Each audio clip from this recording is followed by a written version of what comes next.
A big good evening and welcome to the latest episode of Mancunia TV. This is episode 6. We are live from Mancunia Arts Centre, slap bang in the heart of Manchester. We've got another great show lined up with loads and loads of special guests on. Myself, MC Tunes, and Leon the Pig Farmer are going to be taking you through the night. We've got the Ventrells playing live. We've got special guest Dave Viney, who's Leon's guest tonight. We've got photographer Dominic Simpson. We've got Steve Clarke from the Drones and famous Frets. Giles and Sean from that amazing Joy Division play, New Dawn Fades, are going to be telling us about 10 years of that amazing play. And we've got music from Baby Flecko and Joe Morelli a little bit later on as well. And as always, like we do at Mancunia Arts Centre, we have a live studio audience. As you can hear, and if you want to be part of the studio audience, next time we film this, I'll be telling you a little bit later on how you can get involved and do that. But to start the show, Mancunia TV, episode 6, live from Mancunia Arts Centre. Studio audience, let's hear it for Jim's Rolling Beat.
Cheers.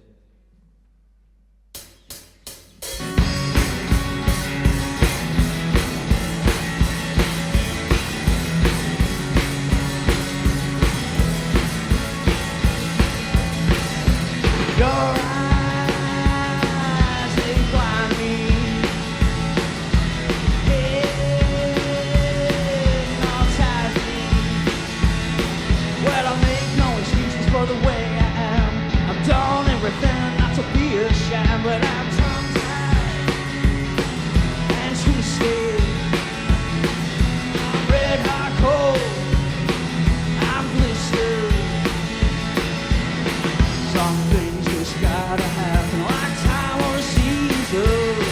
Some things just gotta happen, don't need a reason, yeah.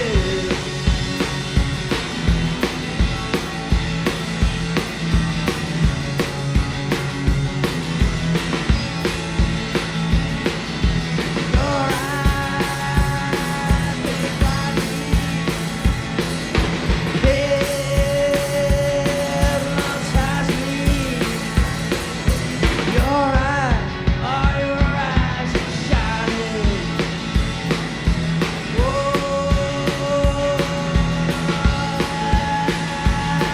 But I make no excuses for the way I am. I've done everything not to be a sham, but I'm tongue-tied and twisted. I'm red hot cold. I'm blistered. Some things just gotta happen like time or the season. Some things just gotta happen, don't need a reason.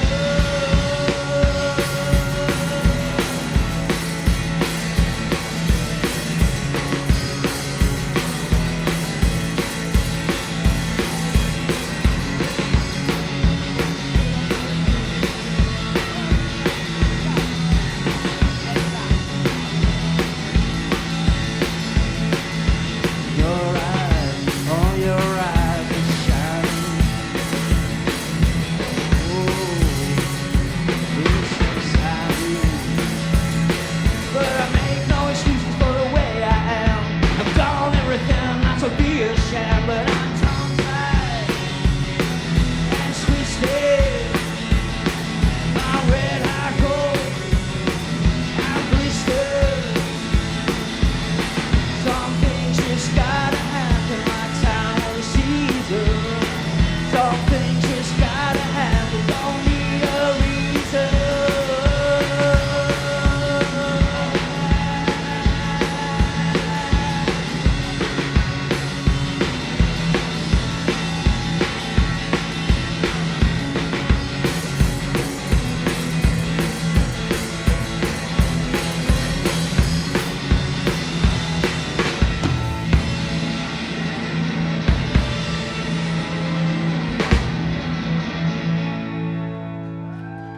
Thank you. Massive thank you to Jim's Rolling Beat. What a brilliant way to start episode 6 of Mancunia TV. Now, for this edition's special guest, a man who's got it all, really. Creativity, an inspirational story. It's a pleasure to welcome to Mancunia TV photographer Dominic Simpson. Thank you. How you doing, mate?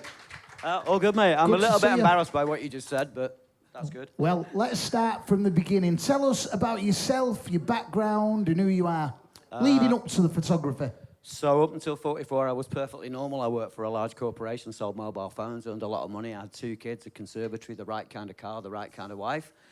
And I got to 44 and that all kind of fell to bits because she was fucking somebody else. Shit happens. Don't hold back. Don't hold back. Are you sure? Yeah, go for it. Right, okay. So I get divorced, or I found out I'm getting divorced, and 6 months later I found out I was autistic, so I've got a few things going on by this point, yeah? But 6 months after that, I found out I was actually losing a 15-year career because I was autistic. Or Vodafone don't like autistic people. Fuck Vodafone, I don't care. Anyway, so in the space of around about 2 years, I went from being perfectly normal to having absolutely fuck all. Literally, life just fell to pieces, and partway through it, I ended up going to a party, a rave, with a mate of mine. Not been raving for years. Started partying again. Really that simple. MDMA is a great answer for a lot of woes in your life. Do you know what I mean? Yeah. It's true, though, We don't let's be recommend it, honest. by the way. Yeah. Who's not had a good time on a pill? Duh. So, right, thank you. So I kind of start doing that. There was a girl taking pictures at these parties, and I thought that was quite cool. Bought a camera, did nothing with it. And for whatever reason, about 6 months after I buy the camera, I'm at a 3-day after party. I'm literally on the floor on the Sunday. I'm dancing with my thumbs because not a lot else will move by that point.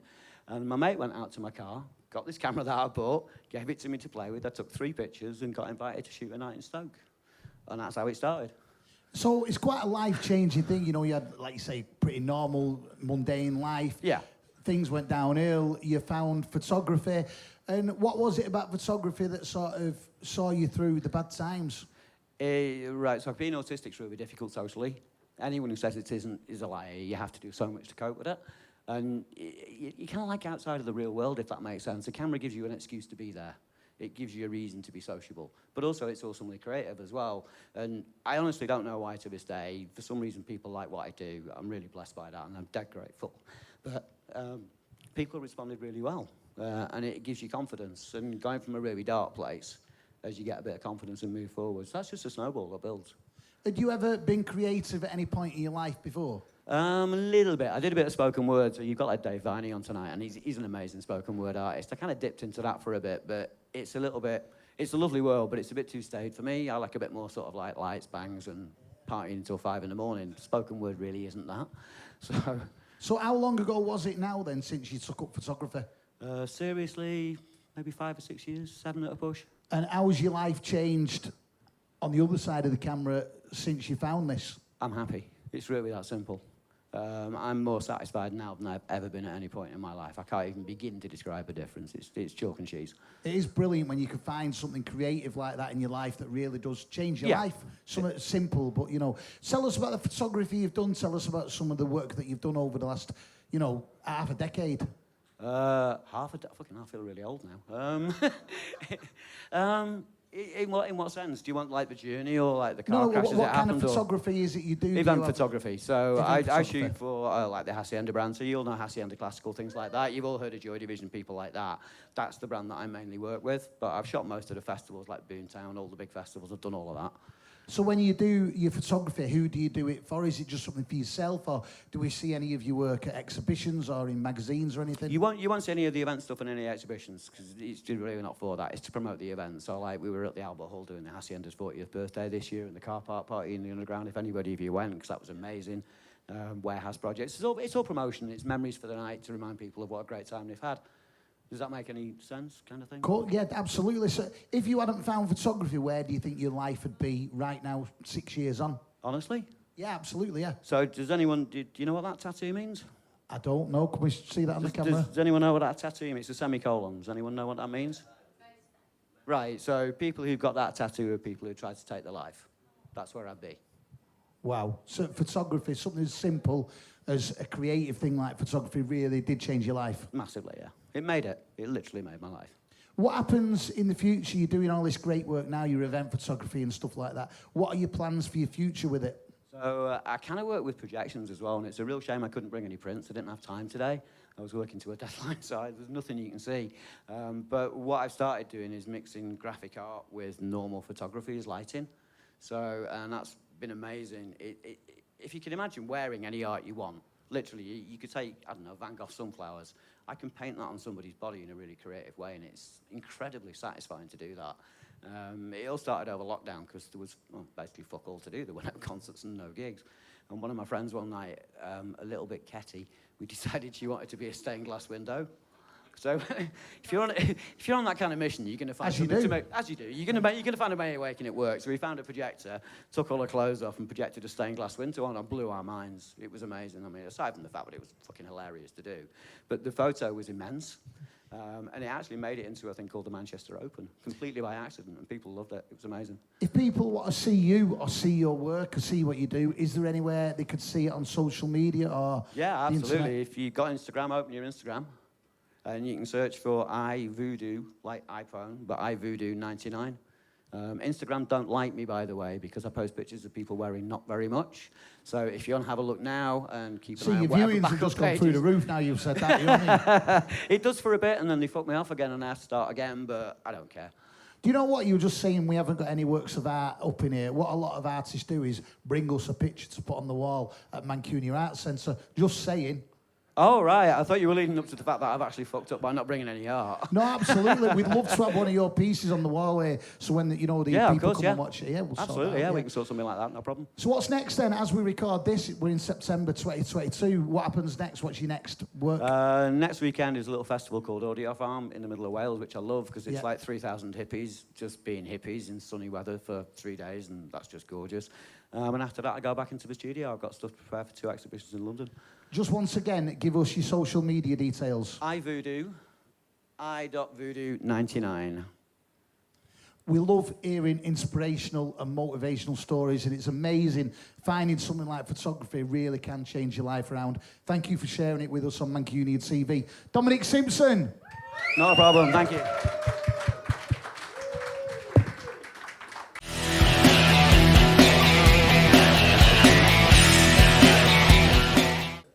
A massive thank you to Dominic Simpson. So good hearing inspirational stories like that, how something so creative can really, really be life-changing. And don't forget, you can find Dominic's work on Instagram at iVoodoo99. Now, our next guests on this episode of Mancunia TV are 2 men behind the amazing Joy Division play, New Dawn Fades. This year, it celebrates its 10th anniversary. Studio audience, let's hear it for Giles and Sean, 2 of the men who feature in and are behind New Dawn Fades. Hello. Oh, 10 years is a long time. I don't like it. I'm going to make you feel well old now then, pal. Don't worry about that. Right, so we've got Giles, who is a co-director and is in the play. You can tell us about that in a minute. And we've got Sean, who is another co-director and plays about 10 people in the play. 10 people, yeah. First of all, let's start with you, Sean. Tell us about the New Dawn Fades play, about how it came about, why Joy Division, and for those that are watching this that don't know what it is, tell us what it is. New Dawn Fades, it's the story of Joy Division. It's also the story of the city and Manchester that inspired them and will keep singing long after that ban. You know, it was a moment that we tried to capture, but the thing with moments is they don't tend to last forever. So it's funny, but it's tragic. It's a story about kind of the energy at the time, you know, that growing punk scene, that Manchester scene, and yeah, just 4 ordinary lads who had something to say. Sean, how do you and Giles know each other? How did you come together? Through the play. We didn't really know each other before then, and we're the only cast members who've been in it from the start. Well, no one's left. Yeah. I mean, the first time we did it in the Lasagari pub in very small room. Charles Street, Manchester, to 30 people. And we did a lot of nights. We did 5 or 6 nights. And then we kept having to do more, didn't we? Because there was more people wanted to watch it. So we did like 3 shows a day, 5, 6 nights. Yeah, it was mad. So have you both always been Joy Division fans, or did you just feel that there was a gap in the Manchester music market for it? Well, we have to mention that the play was written by Brian Gorman. He started the ball rolling. It was based on a graphic novel. So basically, Sean got on first before me, didn't he? Yeah. Brian thought I was a gobshite enough to play Rob Gretton. And he was right. Which is rich, because Brian's a bigger gobshite than I am. And he got me on board playing Rob Gretton, and I got involved with the first director that we had, who was Neil Bell, who, you know, a lot of people know Neil, who was in Dead Man's Shoes, etc. He was our first director, and I got involved in the AV side of it and the graphics side of it, and also was in it. And then Sean was also in it from day one. Tell us all your parts, Sean. I play anyone who isn't in the band or Debbie. Why not Debbie? Because we have someone playing Debbie and she's great. And I don't play Tony either, but I play Martin Hannett, who's the legendary producer who gave them that, defined the sound really of Manchester in that era. Alan Hempsall, various DJ, lots of small parts coming and going. You played Tony Wilson's accountant. Tony Wilson's accountant. Derek Brantwood. Derek Brantwood. I can't even remember them. And Giles, what about you? What part do you play in it? I play Rob Gretton, Joy Division's manager. She's quite a tough well, it's not tough. Well, it is tough to play, but it's kind of in my ballpark.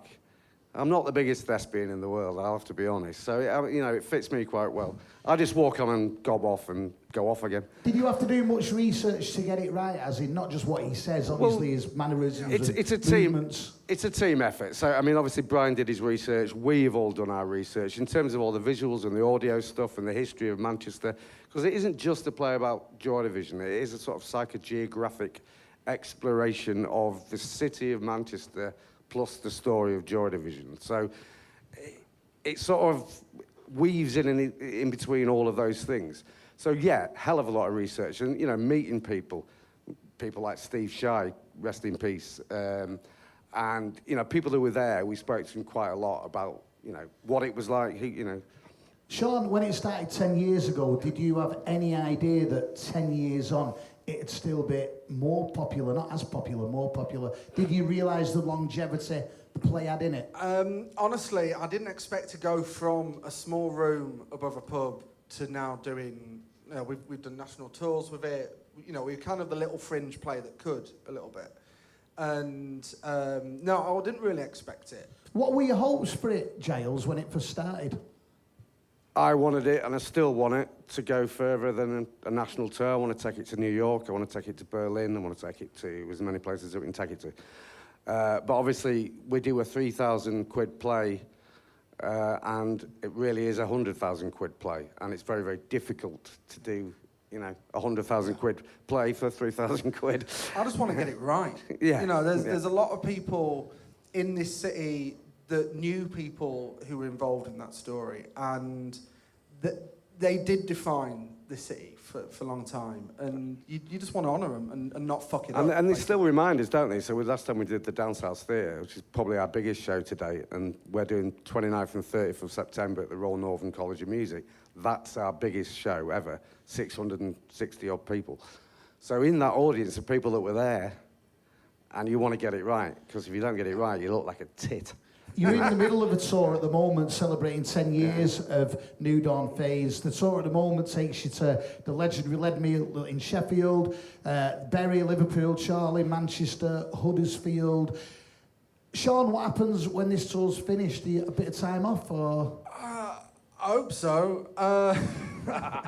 Well, what will probably happen after the play finishes is I'll have to nurse a hangover for 2 days. Yeah. That tends to be how each tour finishes with this. And yeah, then we'll think about what we're going to do next. There's other projects. There's other projects. It might come back again. It might not come back again. Speaking of coming back, are you going to come back on Mancunia TV and tell us what these other projects are? That would be lovely. Yeah. Yeah. Do that. Yeah. The New Dawn Fades play, it's on tour at the moment. Giles, if people want more information that aren't familiar with the play and want to find out where you're going to be next and what happens next for it, where do they go?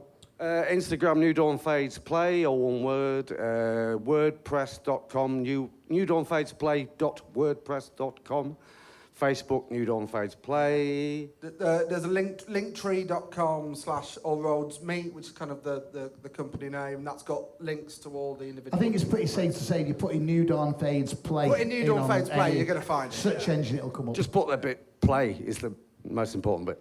Well, listen, lads, thanks for, putting it together. Happy 10-year anniversary for it. The tour at the moment is Sheffield, Bury, Liverpool, Charlie, Manchester and Huddersfield. And like the lads said, follow it across the socials and you will find out what happens next. But 10 years is an amazing achievement. Well done on the play. And thank you for keeping Joy Division alive. Giles and Sean from New Dawn Fades. New Dawn Fades. Cheers, mate. Cheers. A massive thank you to Giles and Sean from the New Dawn Fades play. 10 years of that, it's amazing. And we wish them all the luck and all the best wishes for the 10th anniversary tour, which they're currently on at the moment. Don't forget, do check them out right across the socials, or just type in New Dawn Fades play on any search engine and it will come up. It'll be interesting to see what they do next. Brilliant. It is time for some more live music on Mancunia TV, live from Mancunia Arts Centre. Our next guest is no stranger to our show. They're about to go on a massive UK tour with MC Solomon and Jack Tyson Charles. It's a great pleasure to welcome with guitarist Joe Morelli. This is Baby Flecko. Thank you.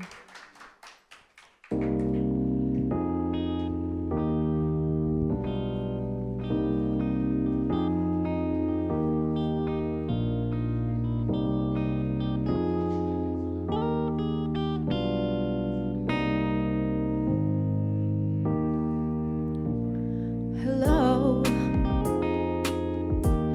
is what you said to me. Don't wanna be low-key, no. And it gets me going. So, what do we do now? All tied up, won't drown. And it gets me going. And I felt a way when you looked into my eyes. I finally found my way back. Don't need no disguise. Is it a soul connection or am I out of my mind? Can I control the feeling or is that not right? Your love is my elixir, I can't understand why. Want you right by my side. Is it a soul connection or am I out of my mind? Can I control the feeling or is that not right? Your love is my elixir, I can understand why. Can understand why. My goal, turn your frown around. I know you want it all, and it gets me going. We'll go travel out of town. It feels like no one is around, and it gets me going. And I felt a way when you looked into my eyes. I finally found my way back. Don't need no disguise. Is it a soul connection or am I out of my mind? Can I control the feeling or is that not right? Your love is my elixir, I can understand why. Want you right by my side.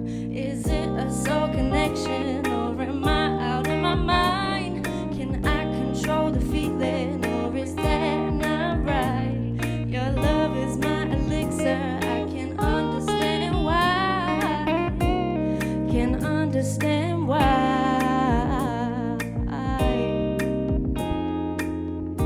I can understand why. No, no.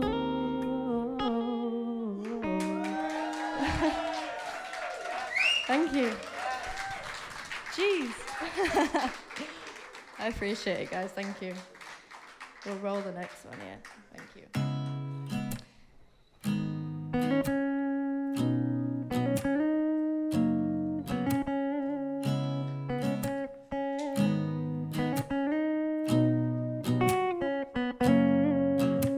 Sometimes I feel a little strange. What are we doing here anyway? That's when I seem to enter space and land back down in another place where one man's truth is another's lie. So I just sit back, let the spirit guide. Lose myself in the lyric side. Just express how I feel inside. What's on your mind? You better let it slide. if you wanna chill a bit and live a better life. I know it's hard, I already tried. Like 1,000 times. What goes up must come down, it's like balancing out, gotta correct the vibe. Balancing out, just let me check the signs. Only got a little time to improvise. Life's only what we make it. Give, take, sometimes we break it. Gotta be patient, but I don't like waiting. Separating real from faking. It's no end time, nobody lating. It's an old school vibe, we're demonstrating. Pure high, now we're levitating. Gotta keep elevating. High on life, oh. Gotta keep elevating. Shine your life, oh. Everybody here celebrate. Let's fight the right war. It's the perfect picture painting. I don't like your tone, no, no.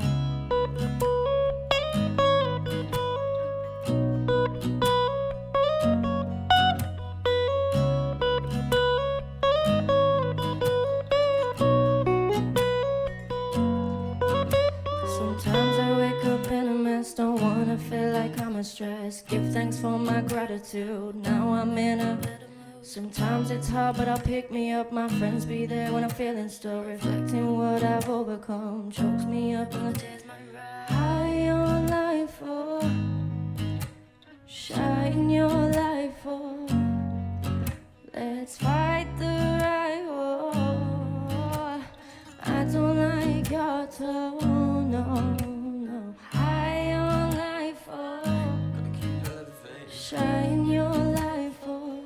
Everybody here celebrate. Let's fight the right war. I don't like your tone, no, no.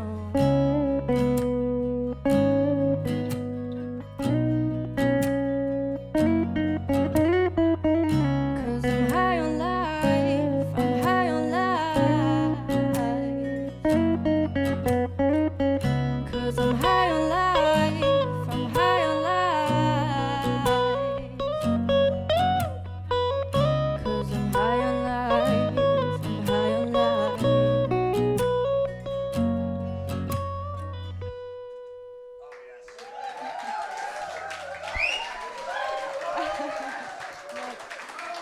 Thank you very much.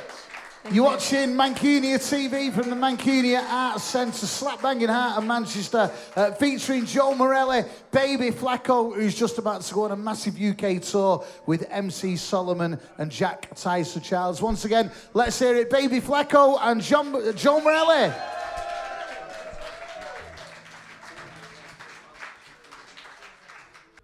Unbelievable, and like we say with all of our artists that we bring you on Mancunia TV, follow them across the socials and support them, because we're massive believers in Manchester and on Mancunia TV about supporting brand new music, especially when it's as good as Baby Flecko.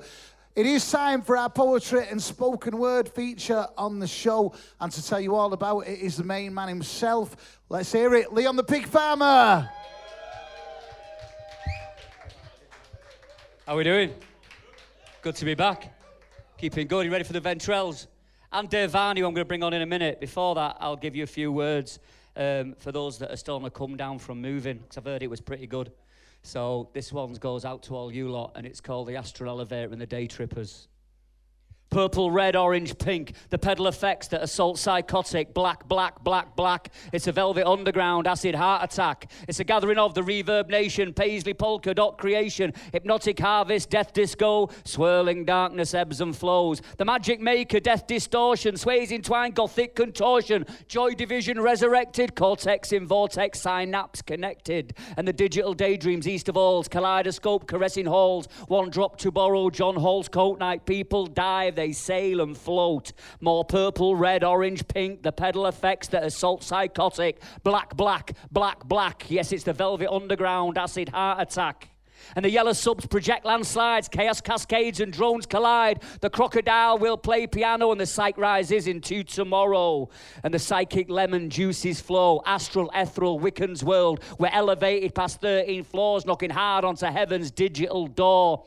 And yes, the sleight of hand by light of tune, the future fortune, the pharmacist rule. We're dropping bombs in a shoegaze dream, hedonistic survivors in the nirvana sub-psychedelic scene. As they're dropping bass with smiley faces, party people in their heyday, let it settle, build it up. We're building bridges for a spirograph look. The acid starts to take its toll. We're in comfort blankets of fig rolls. Another in there, full transition, pinpointed, gurning disposition. Dive back into squids with stars above, into quarries to rot with love. The punk flamingos on gated doors, western saloon shot to the floor. The colour paper blotted party, shades in rain, it's only started. Bouncy castle, rainbow waves. Fuck tomorrow, we're here today. And they're hugging posts to lock them down. They're on a Zeppelin ride into the cloud. Factory 51's long gone but strong, but this is their true swan It song. can't be leather, we can't Dive afford back into leather, squids it with better stars not above, be into leather, quarries whether to it's rock leather with or love. not The is punk irrelevant flamingos now, on gated doors, because in quarter of an western hour, saloon Mum shot gets to the up, floor. and we're So gonna if we get pop the double dropper bouncing on leather. that space opera, juicy Lucy Little stand brother's up on the wearing Johnny a Depp to make 1,000-yard them stair roll, off to meet dwarf the by crazy Mum's actor. favourite Wonderland armchair, just pale got better, like and they see Skeletor tiny pales heads in on normal comparison to people, Mum but when it she's is on their one. church and That's it the is problem their with dares, steeple. it never They ends there. are the Single dare becomes double day dare. trippers. Double dare Thank you very becomes much, triple people. dare, and then before you know it, quadruple dare.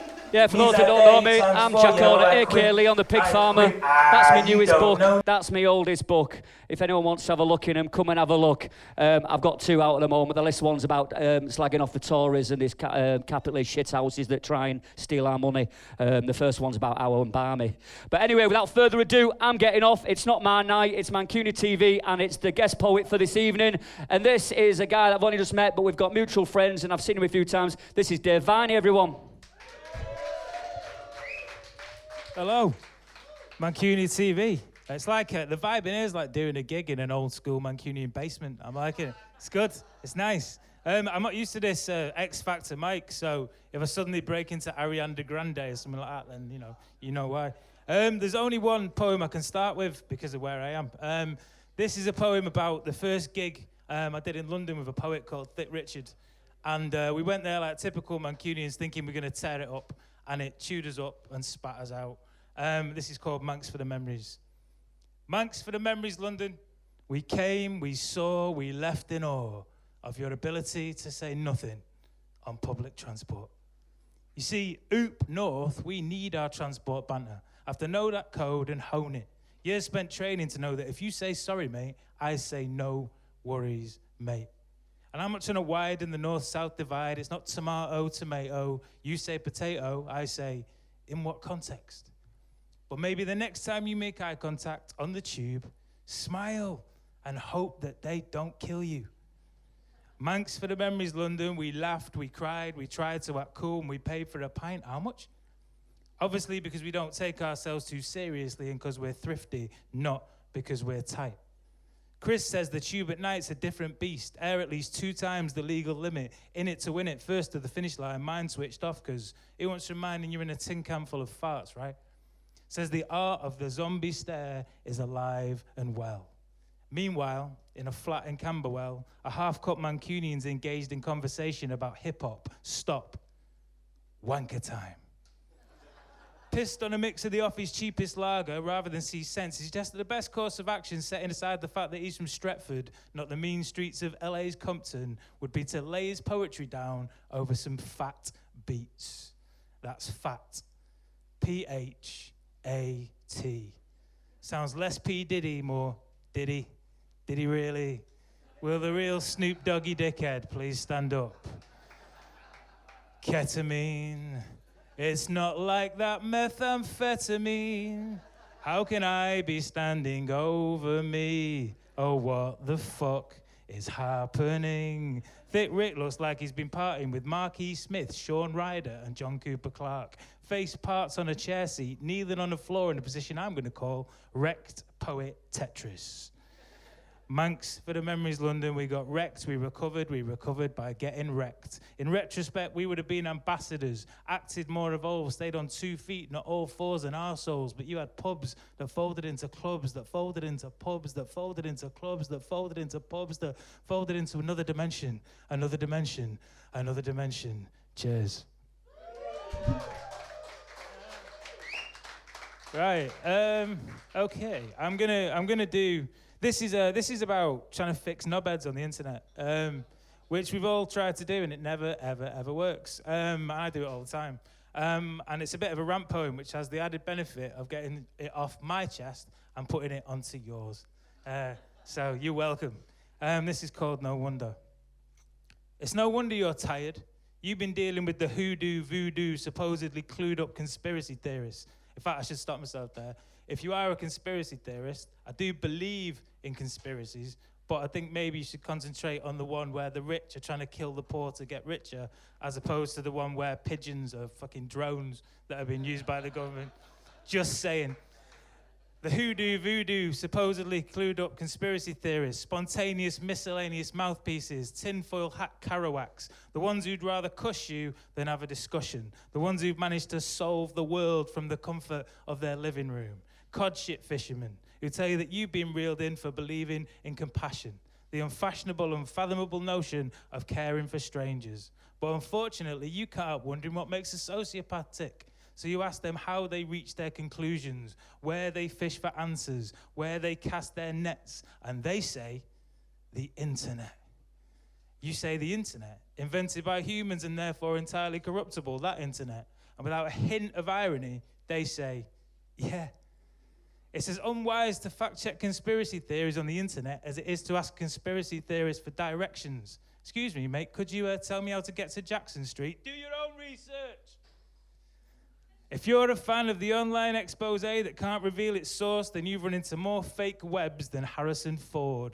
You see more shite than an out-of-favour sewage worker. No one's saying approach life blindly, but some guiding lights are provided by snipers. Some light bulb moments attract killer moths. I agree. The bigger picture is photoshopped. The portrait of a civilized society does not reflect the people. The smiles are added in after, and the souls are airbrushed to hide the evil.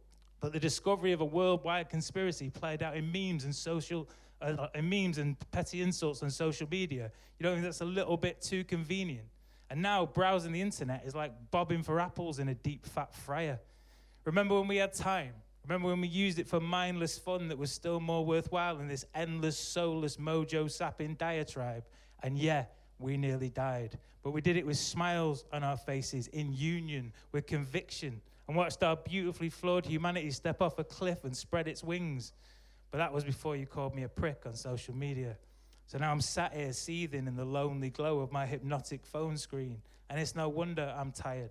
Following the complex plot of what's what, am I really conversing with the bots of the Havelocks? Are there really automated programs posting comments on social media? Back in the day, talk of Skynet and Terminators seemed outrageous, but now it's hard to tell if Karen's a human or a robot racist. And don't worry if the landscape of society is unrecognizable and daily atrocities fail to raise an eyebrow, because eyebrow raising is on its way out. Not long now before we're Botoxed at birth, surely. Not long now before we're spared the sight of those hideous teenage wrinklies. Not long now before facial expressions are replaced with emoji masks of varying quality, depending on our financial clout. I'm absolutely gutted, says the girl with blue tack eyes and downturned marker pen mouth. And it's no wonder she's tired by the search for emotionally intelligent humans, not mercenaries dressed as civilians. Marjorie's a sweetheart at work, but of an evening, she's a menace to sobriety, can type 65 words per minute, all of the xenophobic variety. And it's no wonder Marjorie's tired, what with the hardening of her veins and the hardening of her heart and all the things the papers tell her she should be angry about. But she can't do what the subtle heckler does, be a more refined hater, build a Trojan horse from rose-tinted spectacles, fill it with the weaponized headlines of mainstream newspapers, and leave it to be taken in by the confounded townspeople of I'm not racist, but. A snide British town twinned with the bigoted Russian mining village of Course You're Not. And it's no wonder they're all tired, because I wrote them that way, and because all roads lead to road. In a matrix of corrupt equations, the value of life has never changed. It's always been worth less than money. But now we've reduced scientific endeavor to any online loon and on-loan lab coat. Science fact or science fiction, says social media with its PhD in pish. We reduce history to a constant stream of inaccurate facts and misquote memes. In the words of the late, great Martin Luther King, mankind, what a bunch of dicks. Cheers.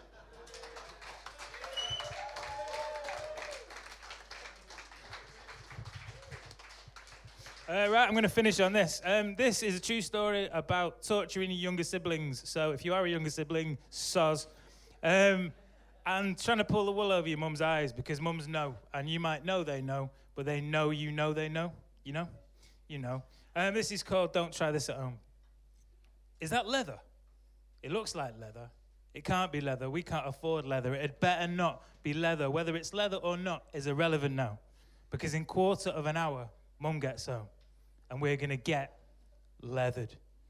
Little brother's wearing a 1,000-yard stare, dwarfed by Mum's favourite armchair, pale like Skeletor pales in comparison to Mum when she's on one.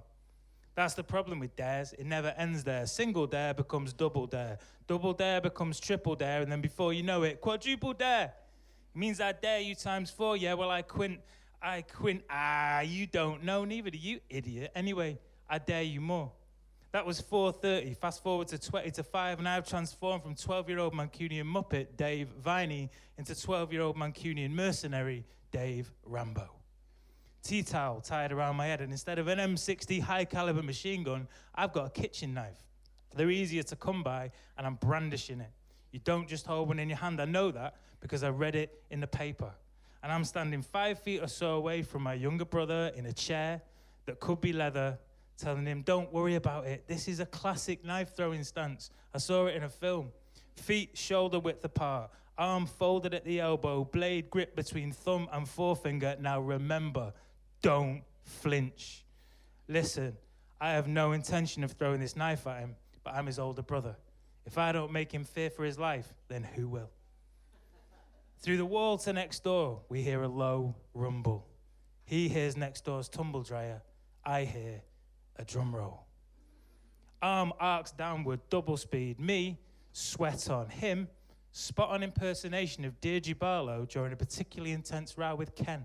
All bulging eyeballs and neck veins, and then the unthinkable happens. Not Ken and Deirdre having make-up sex, shame on you. The knife slips out of my grip, too quick for quick thinking, blinking, you'll miss him flinching, and me, closing my eyes, saying my first prayer since primary school. Eyes screwed tight. Unscrew left, unscrew right, no knife at first sight. Health check, face traumatized, neck, shoulders rigid, arms twitching, torso, legs disco. Overall prognosis, therapy. So where is he hiding this knife? Little brother stands, legs bambified, walks 4 feet as fawn, leans on a wall and lets out a loud, non-punctured lungful of WTF. That's what the flip. He's only 7. His lust for life is just beginning, but I know my life is finished. Mum gets home in 10 minutes, and though neither of us wants to admit it, there is definitely a kitchen knife sticking out of her favorite chair. I beg the clock to stop ticking, but it's just a clock. I beg the sun to stay out, but it's getting dark. I have one plan. Run away and live in the park. Little brother's not listening. He's still in shock. I hear a key being turned in the front door lock. Cheers. Enjoy the rest of your night. That's Dave Viney, everyone. I'm instructed now. I'm going to hand you back over to Dave Sweetmore. A massive thank you to Leon, the pig farmer, and his special guest, Dave Viney. Leon will be back next month with another special guest from the world of spoken word and poetry. Our next guest is a man who is a musician, he's an author, and he's an all-round thoroughly nice fella. Studio audience, let's hear it for Steve Clarke. Nice to hear you. Steve, we've got a lot to get through in literally 10 minutes' time. As we could see, you brought some books with you, a couple of guitars and stuff. First of all, we're going to talk about, you, as a musician, the drones. We're going to talk about the fact you do the famous Frets book and stuff like that. First of all, tell us about you and your background. Who are you, and how did you get into the world of music? I've been involved with music since about 15, started hanging about with local bands, you know, took an interest listening to music, you know, as a teenager. And I thought, I like the sound of these guys and what the noise they're making. So I started to go out with them, lugging the gear about, setting it up, eventually started playing with them. Went professional when I was 19. Whereabouts was this then? What part? All around Manchester. All around Manchester. Any Yeah. bands we may, you know, There's one remember? called Lexington Park, another Yeah. one was called the Manchester Scene. Yeah. You know, they were always gigging, loads of work. So you're doing this, you're knocking about with bands, you know, going to gigs and stuff with them, and you end up in a band yourself called The Drones. Tell us a little bit about them. Drones was great. I mean, I'd just come off a big tour. I was in a band called Taxi. We had 4 albums out in Germany, big, massive stadium tours. And when the band split up, I came back to Manchester. Within a week, I found out through a mate of mine, this punk band were looking for a guitarist. And through word of mouth, I got in, didn't even do audition. And within a week, was going down London, doing all the main, you know, gigs that you would do. It was fantastic. The As a Drones was great. guitarist? As a guitarist, yeah. So what year would this have been? What That would have time been was this? 1980. Right. And we were together about 2.5 years. Yeah. Did loads of recording, live stuff. A lot of stuff never came out, Dave, to be honest. What are your highlights of your time with The Drones? Doing the good gigs like Dingwalls, you know, the Downed used to come out and see you, you know, and UK Subs, and we're all kind of chummy. It was a good time, you know, before the management and record companies got involved and kept you apart. I was going to say, why did that band come to an end? Is that the reason, really? We were signed with Quarry Management, which was Status Quo's management, and at that time they had just that band and Rory Gallagher, the guitarist. And they thought we were a novelty band, being a punk band from Manchester. So they took us on, and they couldn't work us. They just didn't know what to do with us. We got our own gigs, paid for our own recording sessions, and it just had to run its course. We couldn't financially keep going. You know, it was turning around. So at this point, it was the early to mid-80s. Have you done anything with The Drones or since, or thought about doing anything since then? Funny enough, the bass player, he still lives in Anglesey now, and I keep in touch with him. He's still playing. I went over to see him a couple of times. Sadly, Mike's gone, and his brother, that was the drummer. Right. So MJ Drone, you know, a singer, he died a few years ago. It would have been great to do something, you know, again, because we had some good fun recording. A lot of good memories. Could tell Yeah. by looking at your face, Yeah. you know, good times and stuff. Yeah, it was Did you do great. anything else in music after The Drones had ended? I went into production, so I was like, you know, helping out with the Smiths in Manchester at a studio called Drone Studio, funny enough, not related. And I would kind of stand in for a mate of mine when he, you know, had long hours, and he said to me, Steve, come down, help me out. So I'd routine the Smiths and bands like that, and New Order, you know, people like that. It was great. So you kept Production. in with music after The Drones had finished, you carried Yep. on doing the production, stuff like that. And then along came the author in you. The author. And Famous Frets was born. Yeah. Tell us about that. Well, I've always fixed my own guitars. You know, I've always maintained them. And if I was producing a band in the studio, it's expensive. And I used to think, why is that guitar going out of tune all the time? And it's costing them a lot of money. So I used to say, can I just have your guitar for 5 minutes? So I'd sort it out. And then eventually people say, can I have your number? You might be able to fix my guitar. And it kept that going. Even though I was producing bands right through the 80s, early 90s, and doing albums and stuff with people, joined a London band, and it kind of caught on, and people used to phone me up from all over the place. Is that Steve Clarke? The Sounds next like you drops met a off lot my of guitar. people doing that. Yeah, you know, so it kind of caught on. So Famous Frets, where does the name come from? Obviously, there's the fret, the guitar, but... I started to get all the famous guitars. People would phone me up and say, oh, I've got such a body's guitar, you know. And then Bonhams of London, the auctioneer house. Come on, drop some names in. Do a bit of name dropping. I fixed Pete Townshend's guitars, Peter Hook, Ian Curtis. I've, you know, got a picture in this book here of the guitar. Took it apart. The one off Love Will Tear Us Apart. Yeah. You know, the white Vox. Yeah, of course, yeah. I took that apart last year. That was for sale at Bonhams. David Bowie's guitar, Prince guitar, took that apart. There's only 3 people had a look at that guitar. The guy who built it, Prince playing it, and me. People like that, how would they have known about you, a lad from Manchester? I was cheeky enough to phone up Bonhams one day because Right. I'd seen a magazine and was selling a David Bowie guitar from a tour, and I thought, that isn't David Bowie's guitar, because I look at it a different way than they would. Yeah. So I phoned them up and said, you can't sell that guitar. Why not? I said, because he didn't use it. I had to prove it, and I did. Yeah. So we eventually, they started to phone me up and say, I've got an Eric Clapton guitar here. Do you want to have a look at it?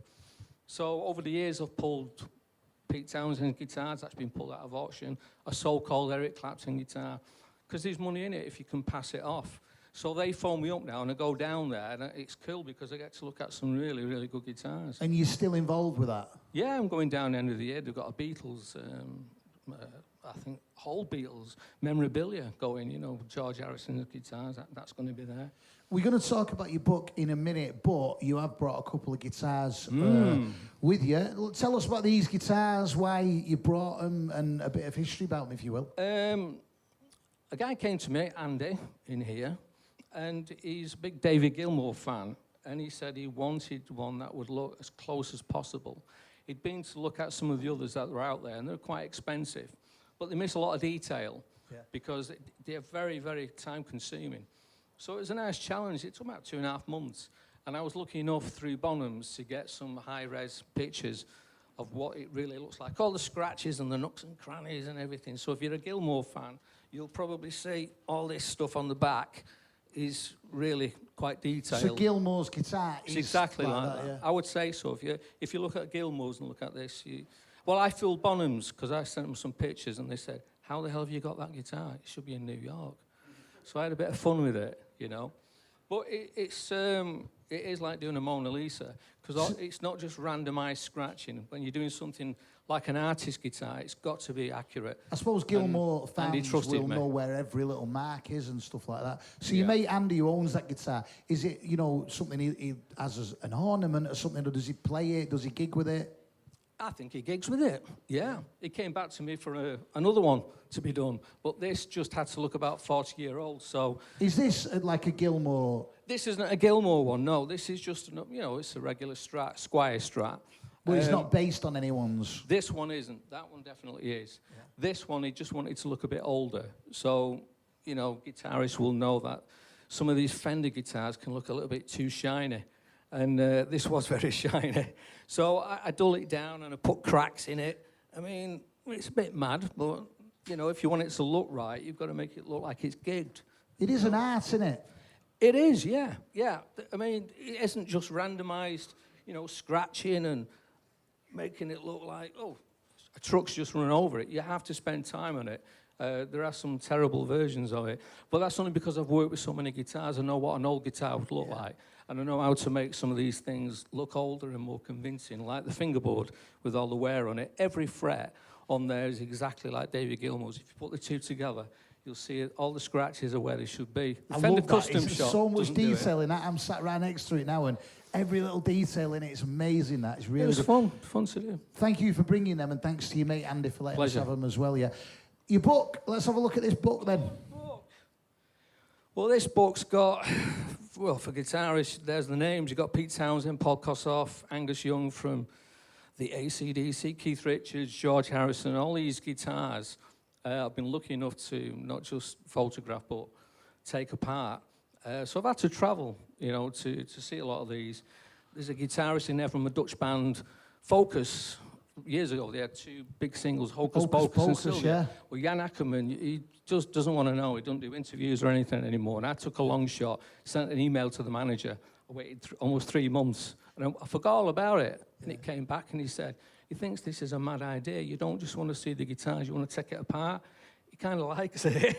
Yeah. So I had to go to Amsterdam, and it was great. He didn't bring 1 guitar, he brought 5. Wow. So they're in there, and as I say, George So Harrison's. this book, now what's in the book? Is it just pictures? Is it? No, it's the story stories? behind the guitars. Andy Scott from The Sweet. I got to meet him. So the Blockbuster, Hellraiser, guitar 335 for the guitarist is in there. So even if you're not a guitarist, you're just a music fan, that book's well interesting. Yeah, it's got the stories behind the hits.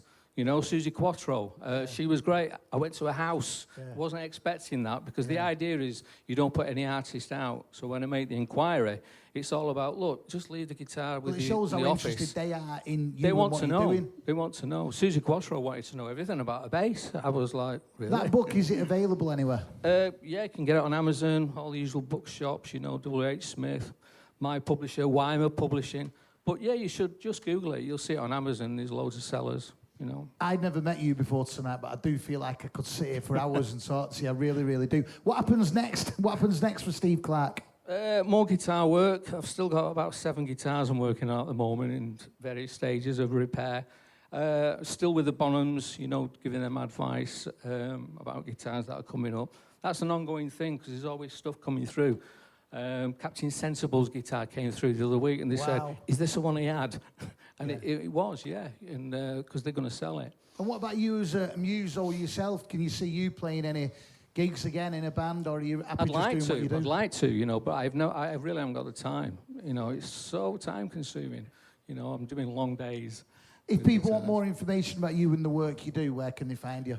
Famous Frets, yahoo.com. You know, you can drop me a line there if you've got any questions, if I can answer them. Speaking of time, I really, really do wish we had loads more time because I think I'd like to go through that book and hear all those stories. But thank you so much for joining us. Thanks very much. Wow, Dave. I bet you could, you know, I think you need to write a book about yourself, to be honest. Steve Clarke, everybody. Thank you. Thanks a lot. And now Mancunia TV, live from the Mancunia Arts Centre. It's time for our final band of episode 6. They're one of Manchester's favourite bands at the moment. This is Ventrells.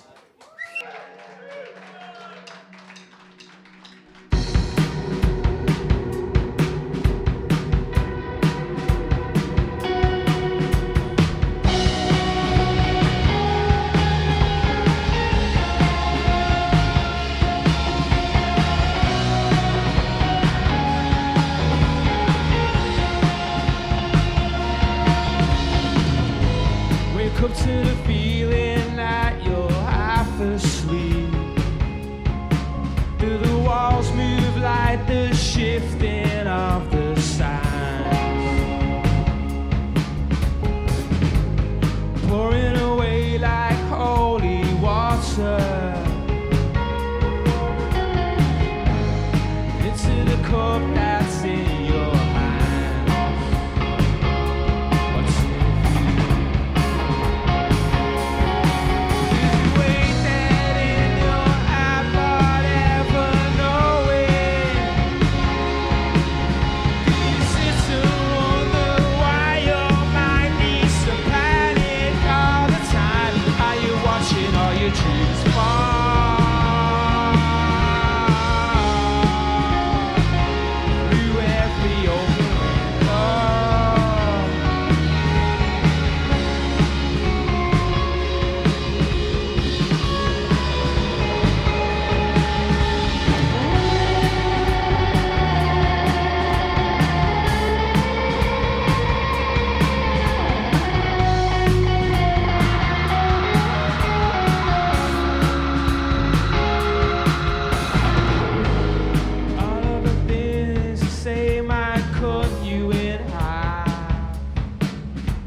Step outside 'cause the storm has left the bay. Bridges that you cross are lifting up again, waiting for your ship to sail away. It's does it hide that in a passport ever knowing? Do you sit and wonder why your mind needs to panic every time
guitar tech in the house.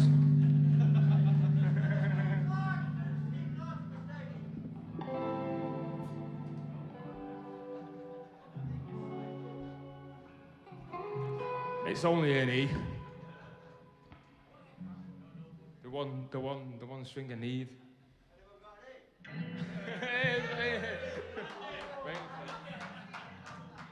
Have a second guitar anyway. Anyone can lend me guitar? Right, we're struggling, aren't we? Right. Oh, we'll be alright. It's toppy. I've got time to change it.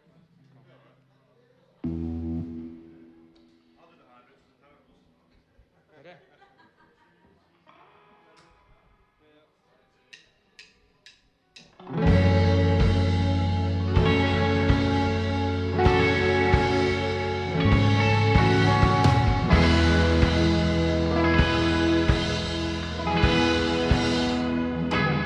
Did you see the warning signs?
Yes, Mancunia TV, you Mancunia Arts Centre, let's hear it.